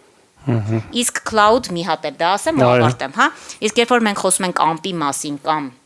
սարքի մասին, դուք պիտի չմոռանանք, որ AMP-ային լուծումը դա ընդհանրապես ճարտարագիտական լուծում է։ Պարտադիր չի, որ դա լինի միջազգային կազմակերպության տրված լուծում, հա, այդ AMP-ային ենթակառուցվածքը կարող է տեղակայված լինել երկրում։ Մեր հետազոտական խմբի գաղափարախոսությունը հետևյալն է. կենսական ոլորտի տվյալները, կենսական ոլորտի ծառայություն մատուցող կազմակերպությունները եւ կենսական ենթակառուցվածքները պիտի տեղակայված լինեն Հայաստանի Հանրապետության իրավազորության ներքո։ Այսինքն տեղ, որտեղ թվային դաշտում շատ դժվար է սահմաններ էլի գծել, դրա միակ հնարավորությունը նա է, որ հասարակապես որ օրենքով ես ունեմ իրավունք եւ իրավասություն վերականգնել, պահպանել, վերահսկել, այսինքն ոչ թե հավատալ, այլ վերահսկելի թվային անվտանգության մասին ենք խոսում։ Այդ ձևաչափով կարողանում ենք եւ cloud-ում պահել, այսինքն AMP-ում, որը մեր իրավազորության ներքո է։ Եվրոպական շատ երկրներ, նույնիսկ Amazon եւ այլն ձեր հայտնի Microsoft Cloud service provider-ներին պայմաններ ունեն իրենց պայմանագրերում, չէ՞, իրենք ասում են դու իմ երկրի իրավազորության տարածքում տեղակայիր քո ֆիզիկական ենթակառուցվածքը, ես կօգտագործեմ քո ծառայություններից, չես տեղակայի, չեմ կարող, որովհետև չեմ կարող վստահության հիման վրա անվտանգություն ապահովել, ես պիտի կարողանամ վերահսկեմ անվտանգությունը։ Շատ շնորհակալություն, շատ համապարփակ պատասխանի համար եւ հավելում եմ ձեր ասած նշված այդ իրավական փաթեթի, ես էլ մի փոքր տեղեկատվություն տամ ձեզ, Հայաստանի տեղեկատվական համակարգերի գործակալությունը, որը որ առաջ էր տանում այդ ամբողջ իրավական փաթեթը, նաեւ համապատասխան ենթաօրենսդրական ակտ ունի, որը կոչվում է Հայաստանում Cloud First գաղափարի ուրեմն ներմուծում, այսինքն բոլոր այն պետական տեղեկատվական համակարգերը, որոնք որ պետք է ստեղծվեն այսուհետ, խրախուսվում են, որպեսզի լինեն ուրեմն cloud based ամպային միջավայրում, բայց ինչպես դուք ասեցիք, Հայաստանի իրավազորության ներքո գտնվող cloud միջավայրերում, եւ սա իրոք շատ կարեւոր առաջխաղացում է, որովհետեւ տարբեր տարիների փորձառությունը ցույց է տվել, որ յուրաքանչյուր պետական հաստատություն գերատասում է իր տվյալների բազաները պահել իր մոտ իր ինչ որ մի համակարգչում, որ անվանում է սերվեր, բայց ցավոք սրտի չունենալով համապատասխան սերվերային անվտանգությունը ապահովող միջոցներ եւ մասնագետներ, շատ դեպքերում այդ տվյալները կորում են կամ չեն բաշխվում, շեր լինում այնպես ինչպես հարկավոր է։ Այս կապակցությամբ ես կցանկանամ անցնել մեկ այլ հարցի, որը որ կտամ պարոն Տոնոյանին, երկար տարիներ պարոն Տոնոյանը համագործակցել է Հայաստանի պետական գերատեսչությունների հետ տարբեր միջազգային եւ տարածաշրջանային ծրագրերի շրջանակներում, աջակցելով շրջակա միջավայրի տվյալների ներդաշնակեցման աշխատանքներին եւ կցանկանայի հարցնել, թե այս տարիների ընթացքում ինչպիսի շոշափելի առաջընթաց է գրանցվել այս ոլորտում եւ որտեղ են դեռևս պահպանվում այդ տվյալների մասնատվության խնդիրները։ Շնորհակալություն, պարոն Գևորգյան։ Անկեղծ չէ լինեմ երևի։ Միանշանակ։ Երևի ավելի քան 20 տարի մենք աշխատում ենք մեր պետական գերատեսչությունների հետ, փորձելով այդ զարգացնել այդ Shared Environmental Information Systems, բաշխող կամ փոխանակվող բնապահպանական տվյալների համակարգը, բավականին շատ տվյալներ արտադրվել են, մշակվել են, տրամադրվել են, հետո կորել են, հետո նոր ծրագրերի շրջանակներում էլի տրվել են, բայց ցավոք սրտի գլոբալ խնդիրը մնացել է նույնը, եթե սենց հետահայաց մենք նայենք, ընդհանուր բնապահպանական տվյալների մասն ենք ասում, միգուցե ջրային ոլորտով ավելի պարզ ես օրինակը կարողանամ բերել, այսօրվա դրությամբ մենք ունենք ջրային ոլորտում մի քանի տասնյակ պետական կազմակերպություններ, որոնք պետ բյուջեից ֆինանսավորում են ստանում, արտադրում են ջրային ոլորտի որոշակի տվյալներ։ Դա միայն պետ բյուջեից ֆինանսավորվող այդ կազմակերպությունները, այդ տվյալները մեծամասամբ միմյանց հետ չեն փոխանակվում, չնայած բոլորը ֆինանսավորում են պետ բյուջեից։ Միմյանց հետ չեն փոխանակվում, պետական այլ գերատեսչություններ պետ բյուջեի ֆինանսավորմամբ ստացված տվյալներին հասանելիություն, մատչելիություն չունեն։ Եվ ամեն անգամ եղել է քննարկումներ, էպիզոդիկ ինչ-որ ծրագրերի շրջանակներում եղել է փոխանակում, եղել են պիլոտային ծրագրեր, եղել են հաջողություններ, բայց գլոբալ առումով խնդիրը մնում է նույնը, որովհետև կոնկրետ ջրային ոլորտում մենք չունենք ջրային ոլորտի տվյալների կազմակերպման, փոխանակման, կարգավորման, երկարաժամկետ տեսլական եւ համապատասխան մոտեցում։ Ինչ ենք ուզում անենք, լավ, մենք պետ բյուջեից ֆինանսավորում ենք ահագին գումար, հիմա այս բանը մենք փորձում ենք նույնիսկ թվային արժեքով ստանալ պետությունը ինչքան է ծախսում ջրային ոլորտի տվյալ արտադրելու դրա տարեկան, կարծում դա էլի կլինի պատկառելի գումար եւ ինչքան բաց թողնված հնարավորություններ կան այդ տվյալները թեկուզ այլ պետական գերատեսչությունների կողմից չօգտագործելով պայմանավորված։ Իրականում այդ գաղափարը Shared Environmental Information System-ը հենց հիմնական գաղափարախոսությունը այն էր, որպեսզի տվյալ արտադրողի մոտ որևէ խանդ չլինի, ամեն տվյալ արտադրողին կշարունակում արտադրել իր տվյալները, բայց այն մասով, որ ինքը համաձայն է հասանելիություն տալ այլ պետական գերատեսչություններին, API-ների միջոցով, այդ փոխգործակցության միջոցով այդ կապը ապահովում է։ Ընդ որում մենք առաջարկում ենք, լավ, եկեք այս բային հələ որ միայն թեկուզ պետական գերատեսչությունների միջոցով, որպեսզի ինչ որ անվտանգության խնդիրներ կամ բան դեռ չլինեն։ Վերջին մի քանի տարիներին այդ խոսակցությունների ինտենսիվացան, միակ շոշափելի չասեմ, բայց միակ հաջողությունը պարոն Գևորգյան, որ փորձել ենք արձանագրել ենք ինչ որ առումով այն ա եղել, որ ջրային ոլորտի ռազմավարության այդ հայեցակարգում երկու պարագրաֆ մենք կարողացանք մտցնել, որ ջրային ոլորտի ռազմավարության մշակման շրջանակներում որպես արդեն պայման պետք է մշակվի ջրային ոլորտի տվյալների երկարաժամկետ տեսլական կառավարման, կարգավորման եւ փոխգործակցության։ Այսինքն այս առումով ցավոք սրտի էլի գլոբալ խնդիրը մնում է նույնը, այն ինչ որ մենք քննարկում ենք տեխնիկական լուծումներ եւ մնացած ամեն ինչը դրանք բոլորը բավականին հեշտ լուծվող հարցեր են, բայց գլոբալ առումով ցավոք սրտի դեռ մենք այդ մեծ պատկերը չունենք, ինչ ենք ուզում անենք, ուր ենք ուզում գնանք եւ ինչպես ենք ուզում փոխկապակցենք այդ տվյալները։ Ես էլի օրինակ եմ բերում, մենք ունենք ջրային կոմիտե, որն ունի ռոռոկման հետ կապված բավականին շատ տվյալներ։ Որակը վստահելիություն մի կողմ թողենք, բայց կա ռոռոկման տվյալների բազա։ ունենք ջրօգտագործողների ընկերություններ, 15 ընկերություններ, որոնք ամեն մեկը իր համակարգը ունի, իր ջոյի սպասարկման տարածքում։ Այդ համակարգը կապված չի ջրային կոմիտեի համակարգի հետ։ Ունենք հայ հիդրոմետի տվյալների բազա, որը այս պայդրությամբ կապված չի շրջակա միջավայրի նախարարության մնացած բազաների հետ, առցանց հոսքաչափերից ունենք մի քանի հազար հոսքաչափ ունենք, որտեղից 15 րոպե 1 ժամ 1 ստացման տվյալներ, այսինքն ահռելի տվյալների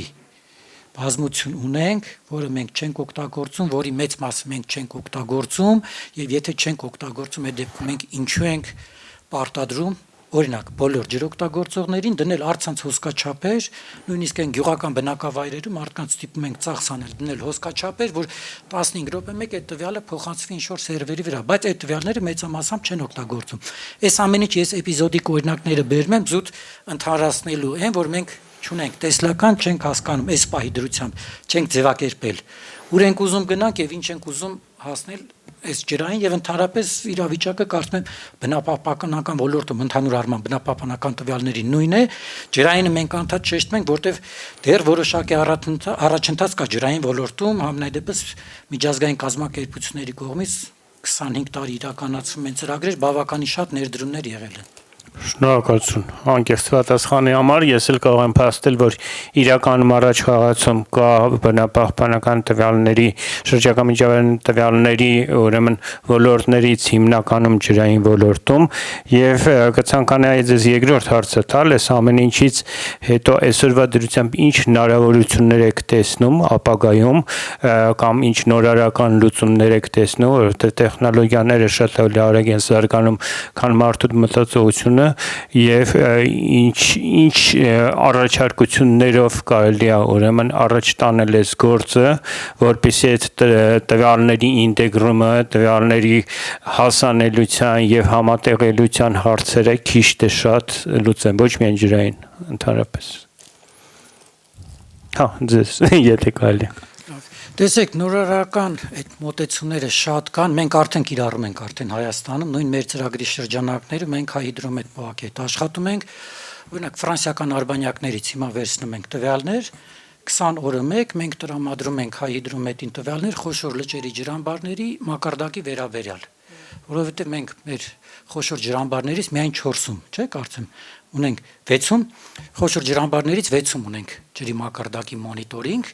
ունենք 1 հեկտարից մեծ հայլումակերս ունեցող բավականին շատ լճեր, որոնք քաղցրահամ լճեր, որտեղ երբեք մոնիտորինգ չենք իրականացվել, որոնք շատ կարևոր են կլիմայի փոփոխության առումով, ռեսուրսի պաշարի գնահատման առումով։ Հիմա այդ հնարավորությունը կա, աշխատում ենք, որպեսզի 20 օրը մեկ այդ տվյալները կալիբրովկայից չափաբերումից հետո փոխանցենք մեր հիդրոմետ պոակի գործընկերներին։ Կա նորարարական պիլոտային էլի բաներ անում ենք, օրինակ այդ հեղեղումների կառավարման պլանի մշակման շրջանակներում գետերի հունի մաքրման մենք այդ արհեստական բանականությամբ կամերաներ կան հիմա, որոնք համադրելով in situ հիդրոլոգիական տվյալների հետ բավականին լավ արդյունքներ ենք ստանում, իրանք 24 ժամի տարբերություն հիդրոլոգիական չափումների երբ օրական 2 անգամ ենք անում առավոտյան 8-ին, երեկոյան ժամը 8-ին, այս արհեստական բանականությամբ կամերաները մենք բավականին քննարկումներ ունեցանք հիդրոմետի գործընկերների հետ, ինքը 24 ժամի ռեժիմով ոչ միայն տալիս է տվյալները վերլուծում է, այլև վաղահազանգման ազդարարման համակարգ, այսինքն նորարարական մոտեցումների գործիքակազմը կա, դա շատ արագ կարող են կիրառել մեր գործընկերները փառք ասենք ունենեն կարողությունները, որ բավականին արագ կարող ենք այդ ուղղությամբ աշխատել, բայց ելի ես վերադառնում եմ այդ նախորդ բանին, ինչ ենք անում մենք այդ տվյալների հետ եւ ինչպես ենք փոխգործակցում տվյալները տարբեր բազաների հետ, որտեղ այս ամեն ինչը օգտագործելու համար պետք է այդ բազաները իրար փոխկապակցենք նույն ջրամբարների տվյալները, եթե մենք 20 օրը մեկ տրամադրում ենք խոշոր լճերի ջրամբարների հայ հիդրոմետին, եթե հայ հիդրոմետի բազան API միջոցով կապվի ջրային կոմիտեին, այս տվյալները վստահաբար շատ օգտակար կլինեն նաև մեր ջրային կոմիտեի գործընկերների համար, որտեղ իրանք ի վերջո ռոռոկում են պլանավորում, ռոռոկման սեզոնից առաջ իրանք տեսնում են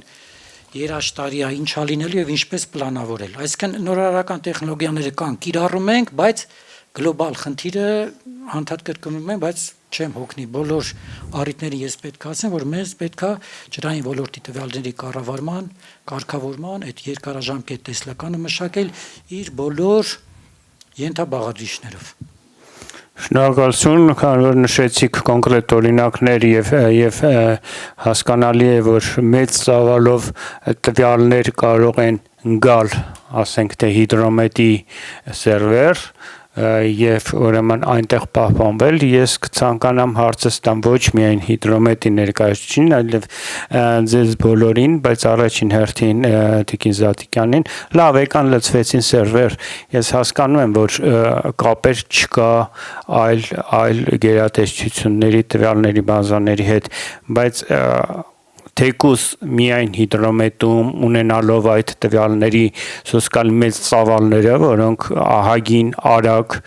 հաճախականությամբ կուտակվում են, կցանկանայի ձեր կողմից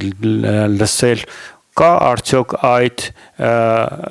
capacity-ին, կան արդյոք այդ կարողությունները,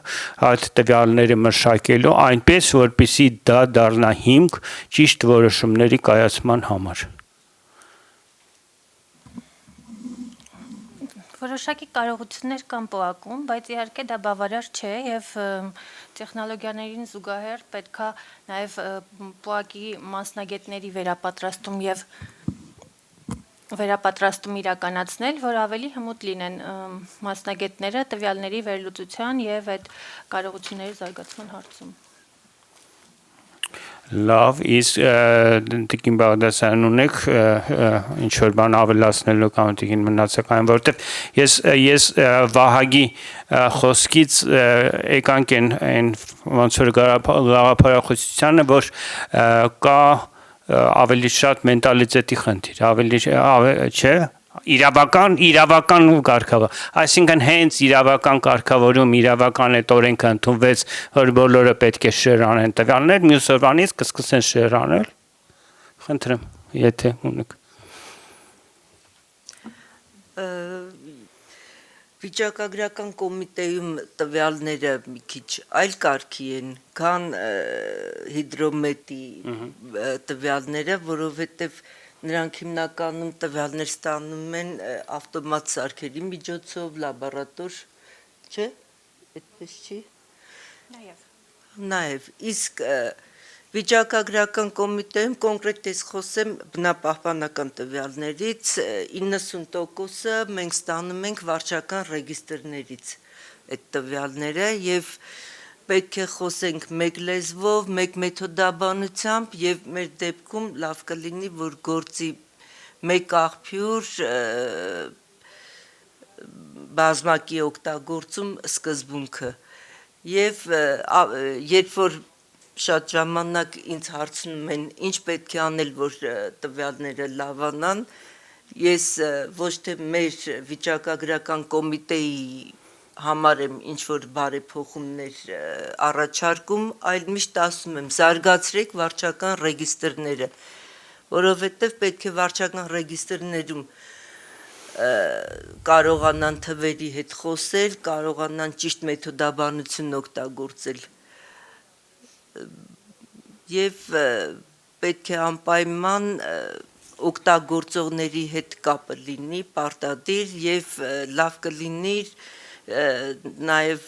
լիներ միջգերատեսչական խմբեր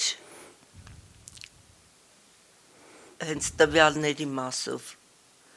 որ որոշվեր, որ տվյալներն են կարևոր, ինչ են, մենք հիմա խոսում ենք տվյալների պահելուց, բայց եթե տվյալը որակով չի, էլ ինչ իմաստ ունի այդ տվյալը պահել։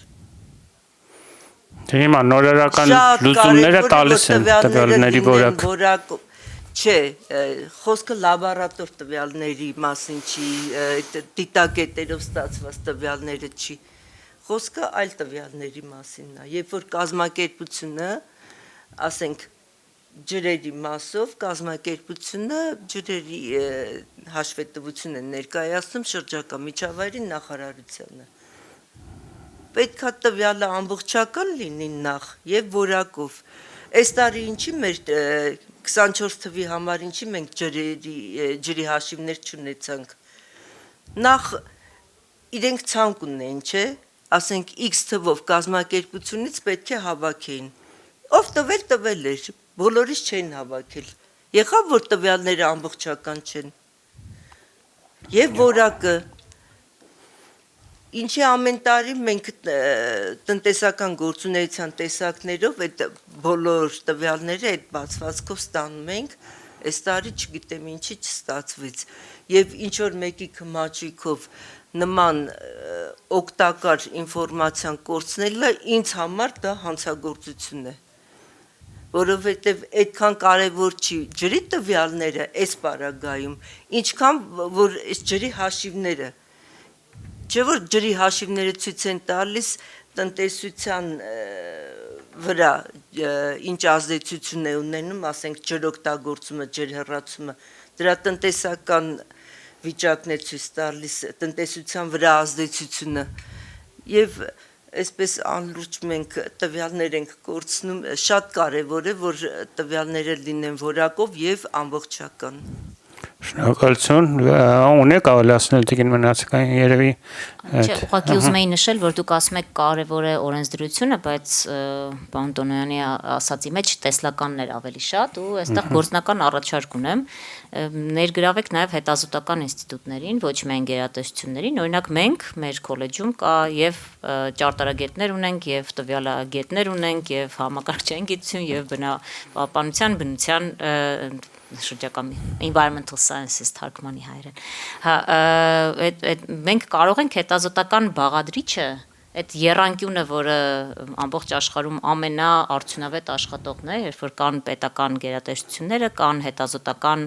ակադեմիկ ինստիտուտները եւ կա մասնավոր ոլորտը, որը մեծ խնդիրներ լուծելու ունակություն ունի, իրենք համատեղ պիտի աշխատեն, որպեսզի այս խնդիրները լուծեն ու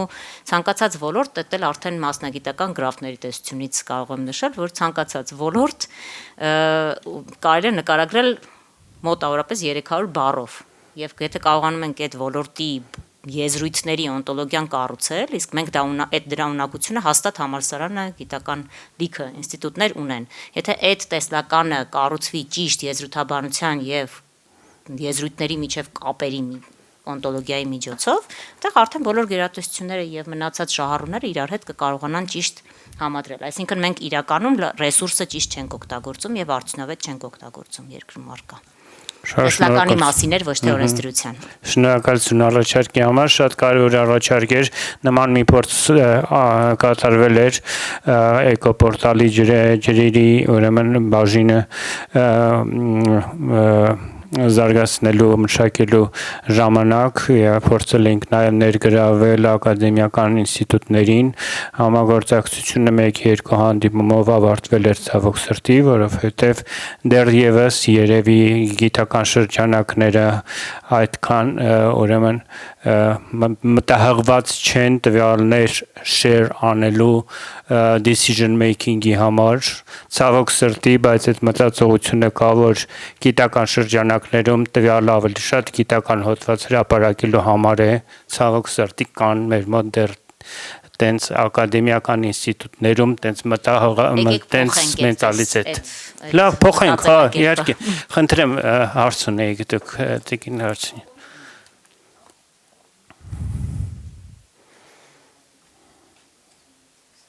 Այդքան հարց չի, ինչքան ցավոտ թեմա է, որովհետև նմանատիպ խնդիր միշտ բարձրացվում է, որովհետև տվյալները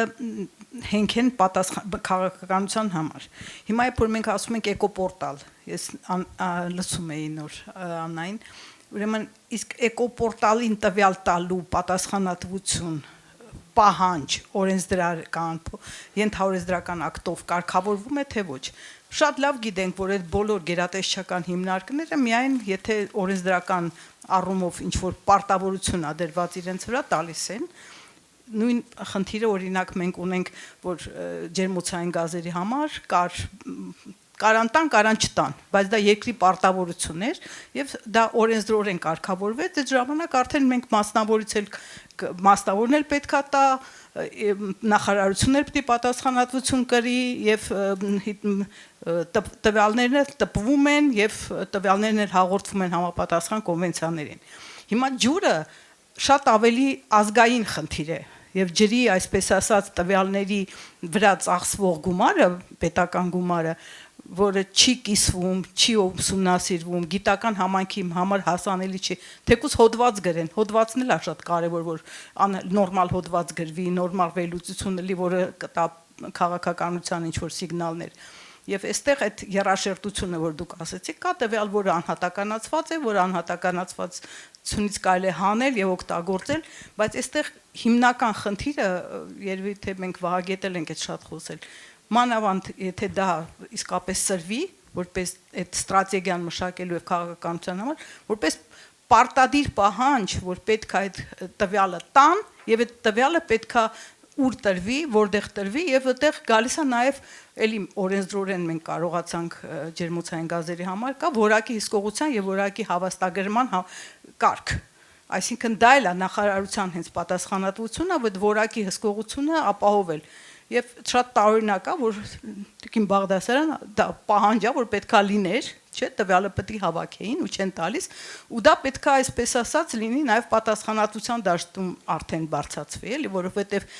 գերատեսչական տվյալը գերատեսչության համար չի միայն, գերատեսչական տվյալը նաև համապատասխան այլ կառույցների որոշումներ ընդունելու համար է, լինի դա ոռոգման հետ կապված, լինի դա ինֆրակառույցների հետ կապված, լինի դա տնտեսական կամ ֆինանսական ներդրումներ անելու համար պատասխանատվություն, որտեղ այդ ջրի հաշիվները կամ օդի հաշիվները կարևոր նաև տնտեսական լծակներ են, որով կարելի է նախ ազդել այդ բանի վրա։ Դրա համար ուզում ասեմ, էկոպորտալը կարելի է շատ ողջունել, մենք էլ ենք օրինակ ինչ որ ունենք այդ կլիմայական տեղեկատվական համակարգում, մենք բոլոր տեղադրում ենք օգտվում են երիտասարդները, բայց այդտեղ ուրիշ խնդիր է, այստեղ խնդիրը այն է, որ դա պետքա գերատեսչական պատասխանատվություն կրեն տվյալներ տվողները այդ բաշխված shared համակարգում տալու համար։ Առանց այդ պարտադրանքի միջազգային կազմակերպությունների կողմից տրված գումարները, ծախսերը եւ բոլոր ջանքերը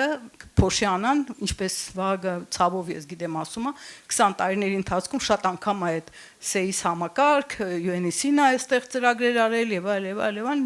այդ բոլորը այս ասած չի արխիվացվել եւ չի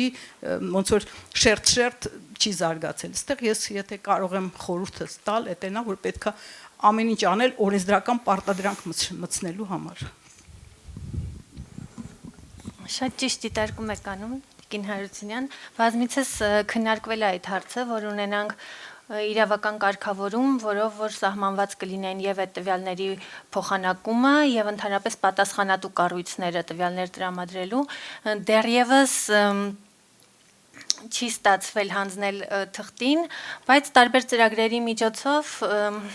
առաջարկներ են եղել ու հիմա էլի մտածում ենք այդ մասին, որպեսզի ամեն ինչ կանոնակարգված լինի, որովհետև իրոք մինչև չի լինում համապատասխան որոշումը, համապատասխան պարտավորությունը, ոչ ոք չի կիսում իր տվյալները մեկ այլի հետ։ Շնորհակալություն այս առաջարկների համար, կցանկանամ նաև ավելացնել, որ այո, կարևոր է որպեսզի լինի այդ պարտավորությունը, բայց նաև դրա հետ մեկտեղ պետք է լինեն տվյալների միասնական ստանդարտներ, եւ ես գիտեմ, որ այսօրվա դրությամբ տեղեկատվական համակարգերի գործակալությունը այդ միասնական տվյալների ստանդարտների ներդրման աշխատանքներ է իրականացնում եւ 12 հիմնական ցուցանիշներով, հիմնական ոլորտներով արդեն իսկ որպես օրենսդրական ակտ դա ուրեմն հաստատվել է, ինչքան ես գիտեմ, եւ իրենք դեդլայն ունեն մինչեւ 27 թվականի հունվարի 1-ը նաեւ ոլորտային ուրեմն տվյալների ստանդարտներ հաստատելու,